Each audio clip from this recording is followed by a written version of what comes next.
Hello everybody, I welcome you all to NKS Geology class. Today I will discuss on the topic that is sea floor spreading. So what is sea floor spreading and how it could be discovered and who gave this idea and what are the reasons for this sea floor spreading, that I will discuss. Let us start. It is observed that the ocean basins are made up of rocks very young in age, and most of them are not older than 180 million years. On continents, rocks aging up to 3.5 billion years are found. That means older oceanic rocks have been destroyed over the passage of time and new ocean basins have been produced at the expense of old ocean basins. The total continental platform remains unchanged with respect to its aerial extension. This facts points towards the evolution of the ocean basins with time. So this fact that the ocean basins are very young in age and we do not find older ocean basins on the surface of the earth, it clearly points to the fact that the ocean basins have been produced at the cost of old ocean basins.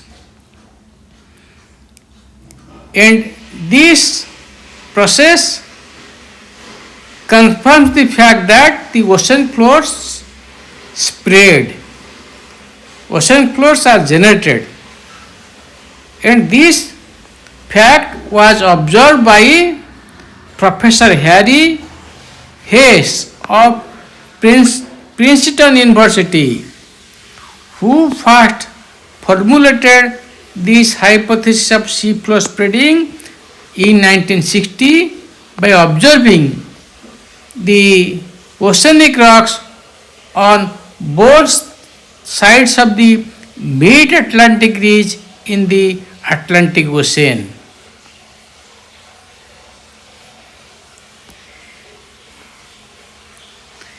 According to him, new oceanic crust is created at mid-oceanic ridges that pushes the ocean basin sideways, which finally sinks at the convergent margins in order to be recycled again at the mantle for keeping the pace of construction and destruction of oceanic rocks. Because oceanic rocks are created and destroyed, and continental crust is not found to be destroyed. And that's why we find that the continental rocks contain rocks of all ages, whereas the ocean basins, they are found to be not older than 180 million years.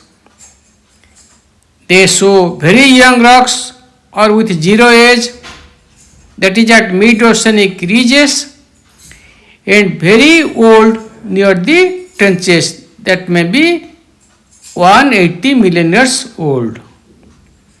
So this fact was observed by Harry Hayes, and he came to develop the idea that the ocean floors are found to be spreading over the years. And his study, to explain his hypothesis of ocean floor spreading, he pointed out the evidences provided by mid-oceanic ridges, trenches, aseismic ridges, magnetic anomalies, and fracture zones and transform faults. This is magnetic anomaly and the fracture zones and transform faults. These features he studied, and through these features he concluded that the ocean floors are spreading. So let us discuss his idea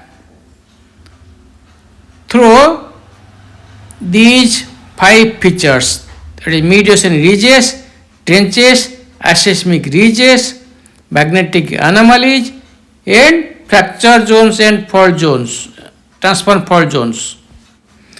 If we look at the world map, we find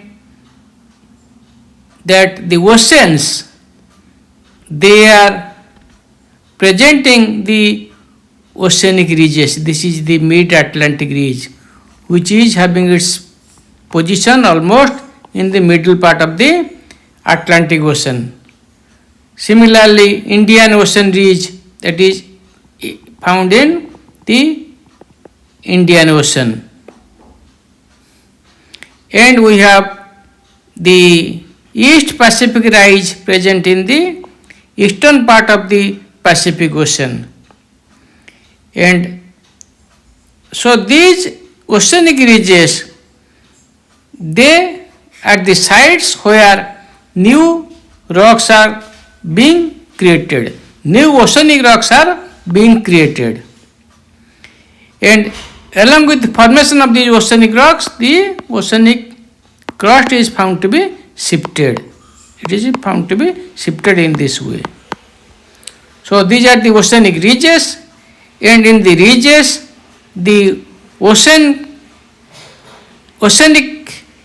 continent is being produced by the extrusion of lava, as it has been shown here. So this is the mid-oceanic ridge areas. This is the way how the magma is coming up, and magma is spreading laterally, and that's why we have this mid-ocean ridge in the center, and the land mass on both sides, or the oceanic basins on the both sides, are found to be shifted because of the formation of the new oceanic crust at the mid-oceanic ridges. So this gives the picture of the formation of different rock types in the ocean basins. These are the rock types which are produced in this zone. If you take into account this zone, so these are the rock types, starting from perrutite, followed by layered perrutite, layered gabbro, then basaltic dikes, pillow basalts, followed by the sedimentary cover. These rock types are found to be present in the ocean basins.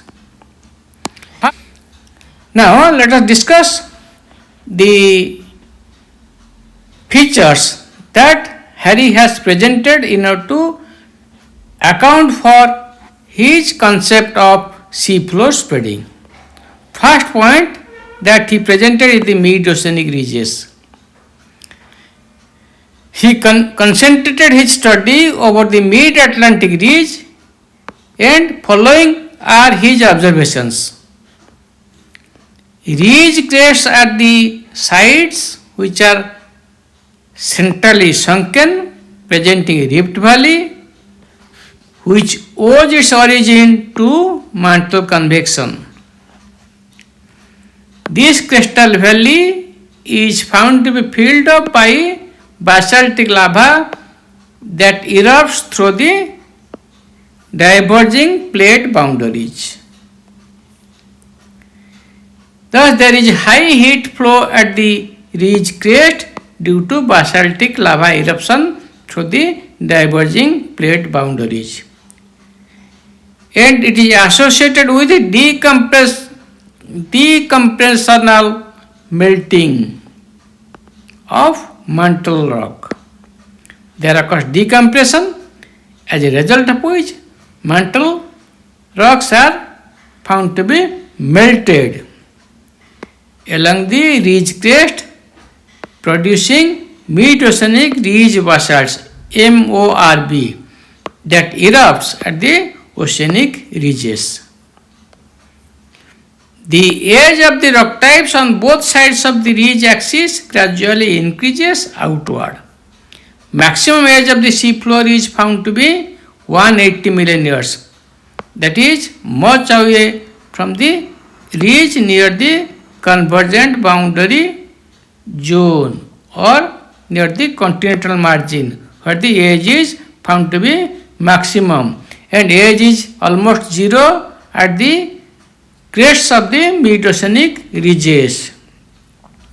And another feature that he observed is the pelagic sediments, which are very thin or absent on the ridge crest, but its thickness is found to increase away from the ridge, and it is very thin in the ocean floors.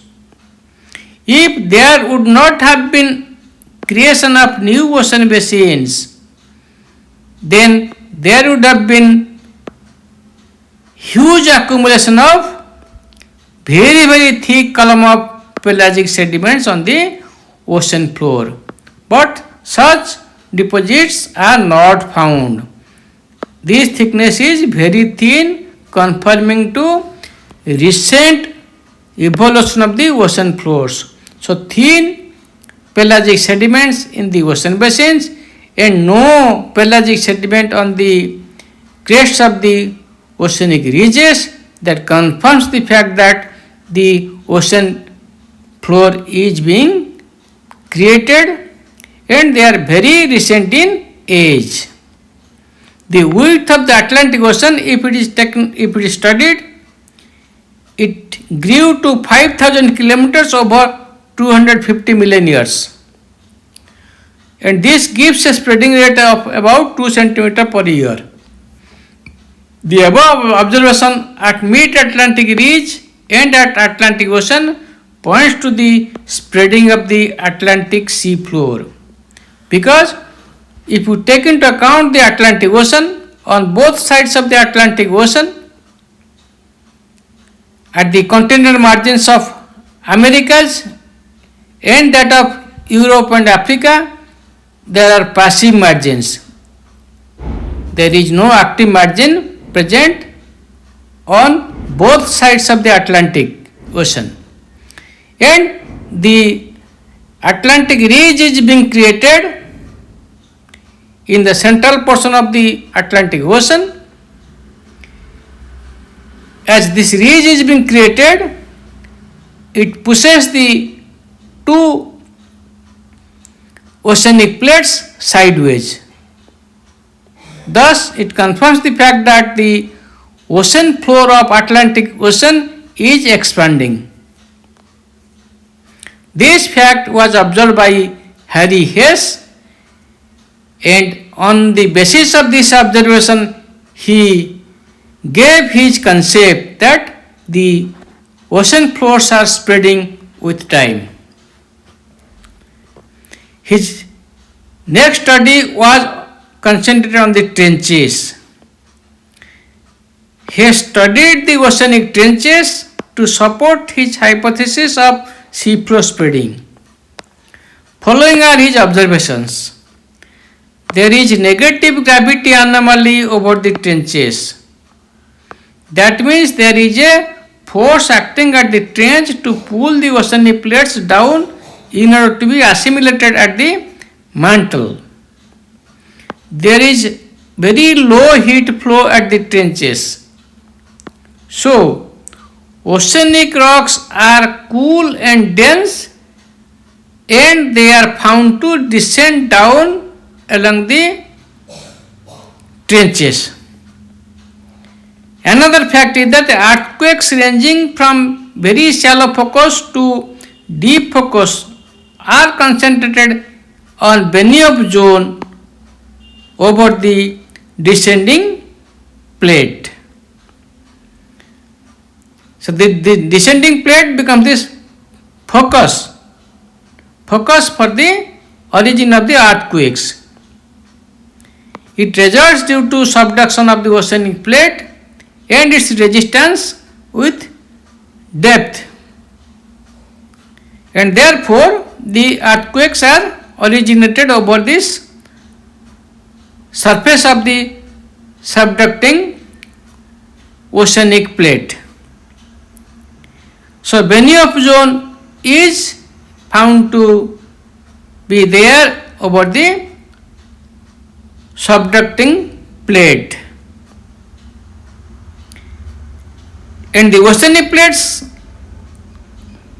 while subducting a trench, they get assimilated at depth and they thus produce melt that mixes with the trench sediments or continents, oceanic rocks, and the composition of this magma, which is originally basic in character, is found to change and it becomes andesitic, and that erupts to produce andesite line and andesitic volcanic arc or island arcs. These facts prove that oceanic crust is found to be destroyed at the trenches, because of which no old oceanic crust older than 180 million years is found to be present over the earth.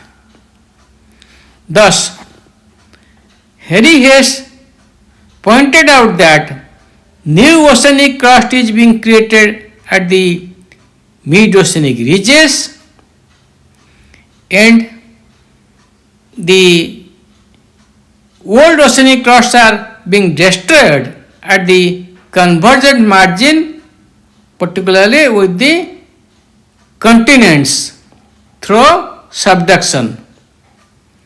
If this would not have been the fact, then the surface area of the earth would have changed. But we know that the entire surface area of the earth is found to be fixed. If a new landmass is being created on the crust, or if new oceanic crust is being created here, somewhere this crust will have to be consumed with depth, so that the total surface area is found to be fixed. It is not changing. So in order to make this possible, the land area created at the mid-ocean ridges must have to be consumed at the rate at which it is being created at the mid-ocean ridges. It must have to be consumed at the oceanic trenches, and that really happens. Besides this, he studied the features found in the seismic ridges. These ridges are found to be produced through intraplate volcanism, within the plate volcanism. Because we know volcanism is found to be concentrated along the divergent plate boundaries, along the convergent plate boundary. That is a common feature. But within the plates, there are also volcanism that takes place, and it is related to mantle plumes or the hot spots.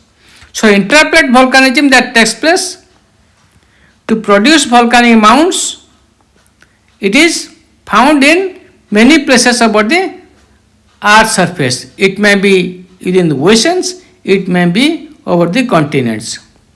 So the hotspots involved in volcanism produce a series of inactive volcanic mounds with a active volcano on one end of the series of mountains. For example, Hawaii. If you take into account the Hawaiian Islands, the Hawaii is now active. Hawaii is active. But it has produced a number of islands. It's a Hawaiian chain of islands. These islands are seismically inactive. And this is now active. So on one end of these volcanic islands, there will be one active volcano and others will be inactive volcano.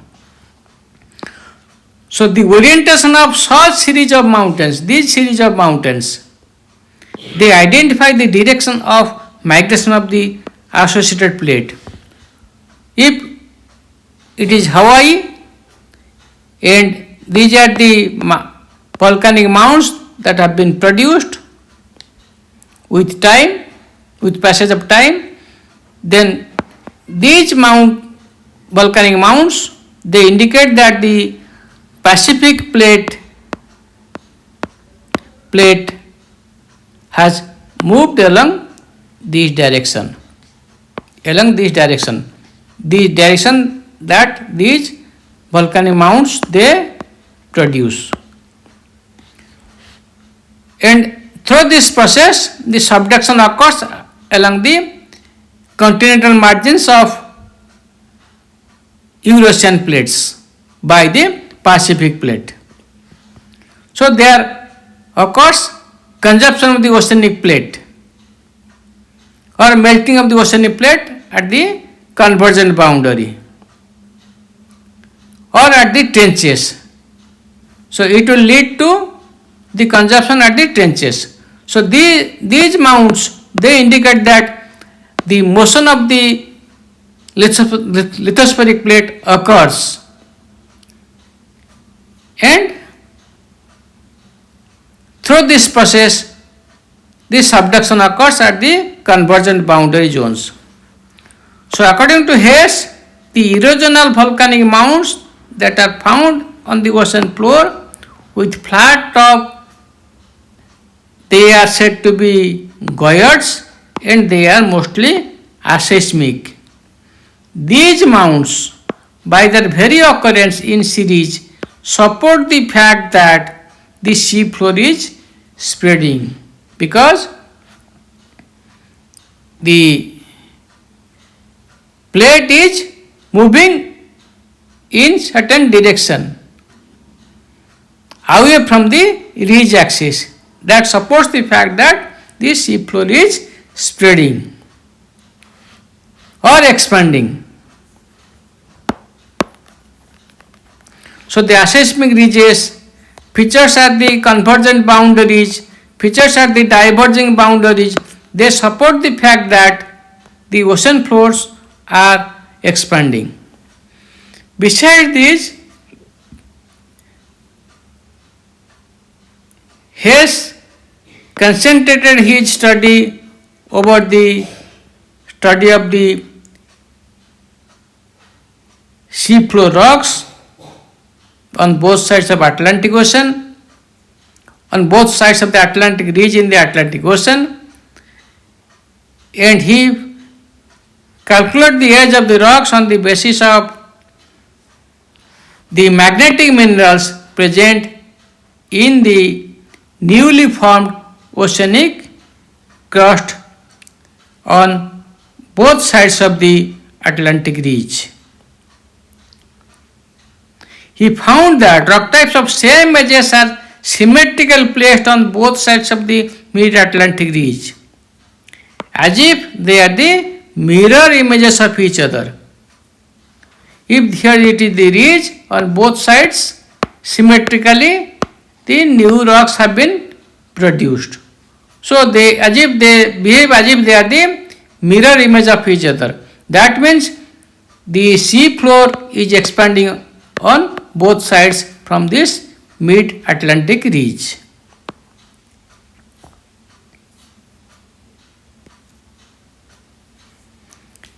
Besides his study, two British geologists Fred Vine and D. Matthews in 1963, who concentrated a study on the magnetic minerals on both sides of the Mid-Atlantic ridge in Atlantic Ocean, and they found that the stripes of volcanic rocks or basalts are containing the magnetic minerals, and these magnetic minerals present strikingly similarity in arrangement and occurrence of magnetic normal and magnetic reversed minerals on both sides of the Mid-Atlantic ridge,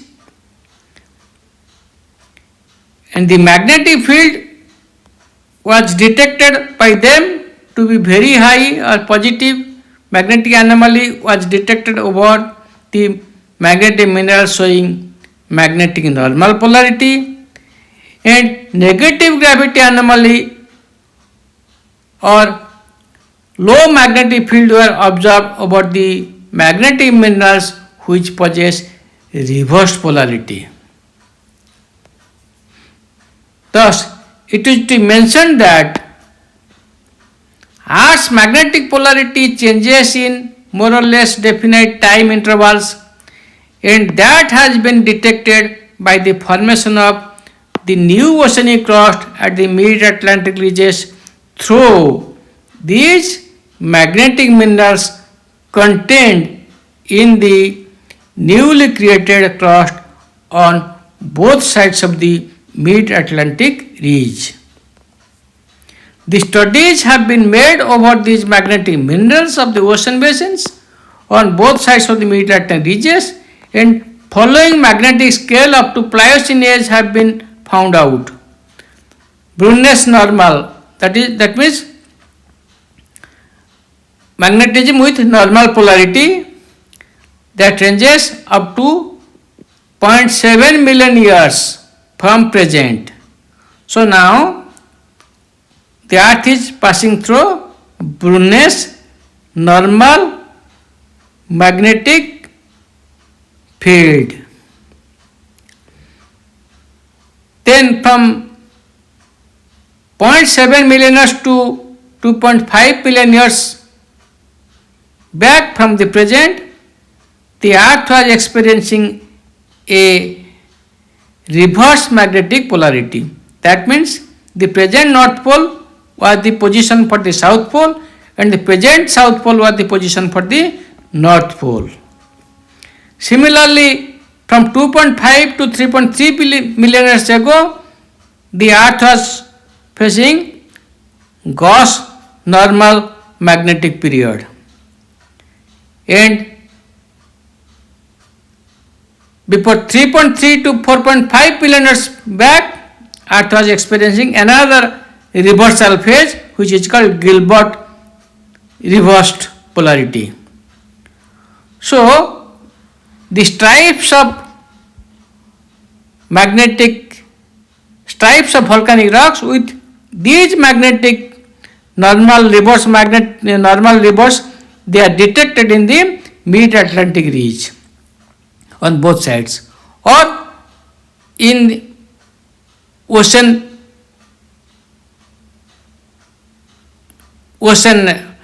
plains or in the oceans on both sides of the mid-oceanic ridges. Let us see the diagram. So this is the diagram of mid-oceanic ridge. This here is the mid-oceanic ridge. So on both sides there is formation of new rock, new oceanic rock. So if this is magnetic normal or Brunel's normal, this side is normal, this side is normal. Again, if you go back into history, several phases of magmatism has taken place over this mid-oceanic ridges, and the plates have been shifted both ways. So here new crust, new crust, new crust, new crust, new oceanic crust, they have been produced. So this is the mid-oceanic ridge, mid-Atlantic ridge. So the black portions,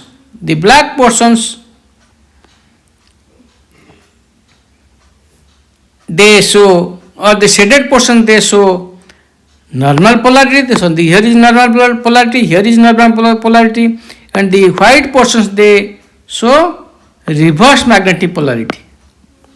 So if we see that these magnetic polarity shown by these volcanic rocks, they are found to be symmetrical placed on both sides of the mid-oceanic ridge. And age, if you take into account, age gradually becomes more as we go away from the ridge axis. That means the whole basin is expanding because of the formation of this mid-Atlantic ridge or mid-oceanic ridge on both sides. So, magmatism on the land has been compared with that of the ocean floor on the basis of magnetic polarity of magnetic minerals. And there is matching of the magnetic events that took place on the oceans and that took place on the land.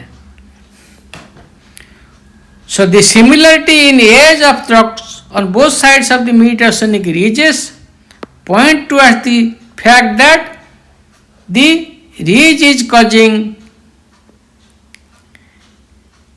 the plate motion, the oceanic plate motion on both sides, as a result of which the ocean floor is found to be spreading. The rate of spreading of the ocean floor is found to vary from plate to plate. Following are some of the examples of spreading rate in the mid-ocean ridges. In mid-Atlantic ridge, at Iceland it is about 2 cm 4 cm per year. In East Pacific rise, it is 18 cm per year near the equator, and away from the equator it is more or less 10 to 15 cm per year. So the fast spreading ridge is East Pacific rise, and we find a slow spreading ridge at the mid-Atlantic ridge. If you take a Juan de Fuca ridge, it is spreading at a rate of 5 to 6 cm per year. Pacific Antarctica ridge, it is spreading at 8 to 10 cm per year. Central Indian ridge, 4 to 5 cm per year. Carlsberg ridge, 4 cm per year. Southwest Indian ridge, 1 to 2 cm per year. So this is found to be lowest. And most of the spreadings in Pacific Ocean are found to be rapid. So, the spreading rate of the plates, oceanic plates from the mid-oceanic ridges are not found to be same in all oceans. Here it can be said that if one ocean is expanding, there must be destruction of the oceanic plate somewhere else so that the balance can be maintained. And it actually happens in Pacific Ocean, where the oceanic plates are found to be destroyed, and in the Atlantic Ocean the oceanic plates are found to be created. This creation and destruction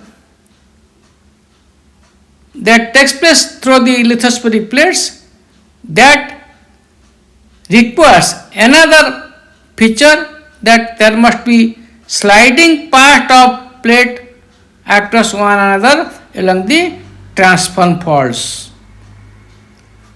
Because Earth is a spherical body where the plates are spherical. When one plate is moving away from another plate, there must be destruction of the oceanic plate at the trenches, and there must be sideways movement along some plates so that this movement can be expected as the plates are spherical. And this happens in case of through the fracture zones or transform faults. As magma upwelling along mid-oceanic ridges is not uniform over the entire length of the ridges, there results unequal pushing of the plates at diverging plate boundaries. This creates strain on the ridge axis and fractures develop perpendicular to the ridge axis, and along those fractures displacement of ridge blocks take place. The magnetic data from newly formed magmatic rocks reveal that earth crust has been displaced in east-west direction by faulting for long distances. J. Tuja Wilson of the University of Toronto in 1965, he developed the concept of transform faults, which are strike slip faults, and the mid-ocean ridges are found to be offset along these fracture zones by strike slip motion. It is because of these transform faults that ridges are found to be dismembered into blocks which move at different rate and which finally produce the plates. The direction of motion on either side of the transform fault provides further support to the concept of seafloor spreading. All the above mentioned facts together account for the fact that the new oceanic crust is generated at the ridge crest, at the mid-oceanic ridge crest, as a result of which oceanic area expands on both sides of the ridge. But it is known that Earth's surface area is conserved, so creation of new oceanic crust at a place must have to be compensated by destruction of the oceanic plate elsewhere, and this happens at the oceanic trenches. Thus, in present scenario, Atlantic Ocean is found to be expanding while the Pacific Ocean is found to be contracting. Now it can be summarized that spreading of seafloor takes place due to upwelling of mantle at the mid-ocean ridges that pushes the plates laterally, creating condition for expansion of seafloor. And destruction of old oceanic floor takes place at the convergent boundary zone to conserve the surface area of the earth. The evidences which are cited for ocean floor spreading are the age of oceanic rocks on both sides of the mid-ocean ridges, paleomagnetism of rock layers on both sides of the mid-ocean ridges, thickness of pelagic sediments at the ridge crest and that away from the ridge, high heat flow and earthquake distribution.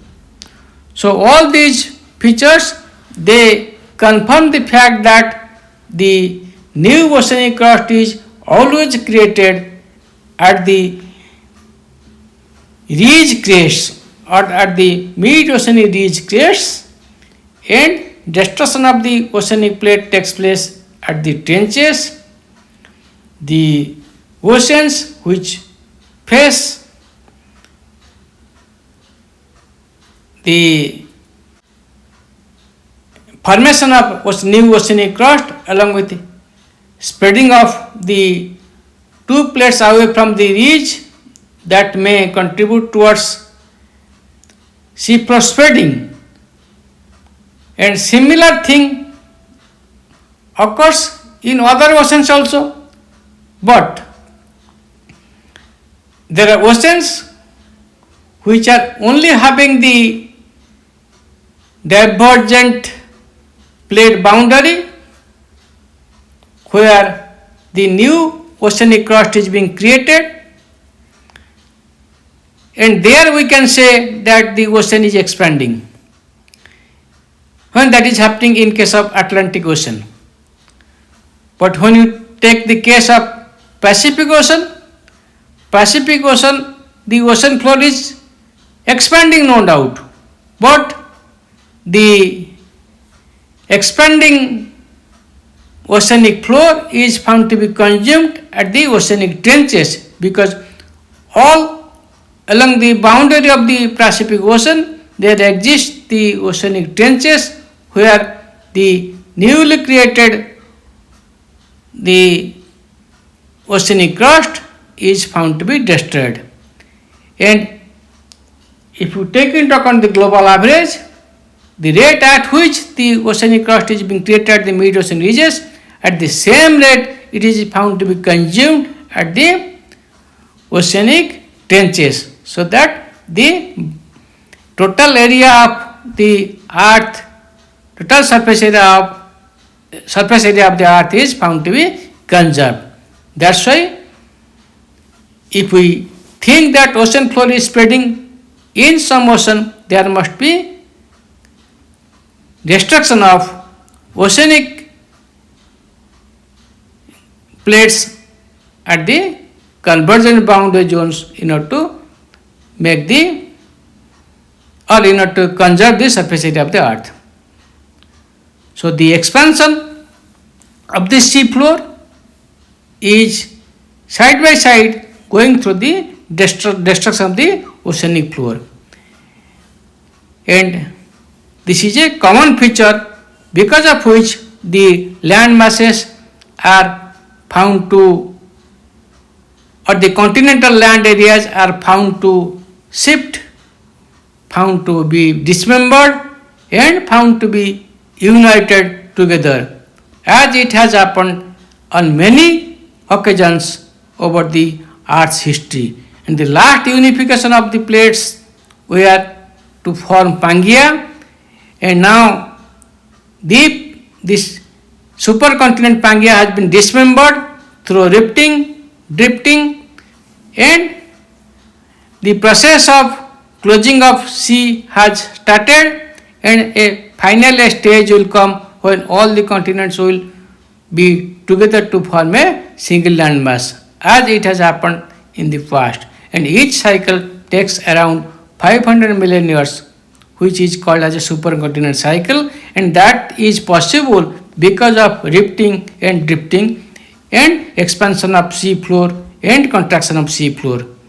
And the Harries has rightly pointed out the fact that the Atlantic Ocean is expanding, whereas the Pacific Ocean is contracting. This is all about the ocean floor that I wanted to discuss, and I thank you all for your patient hearing.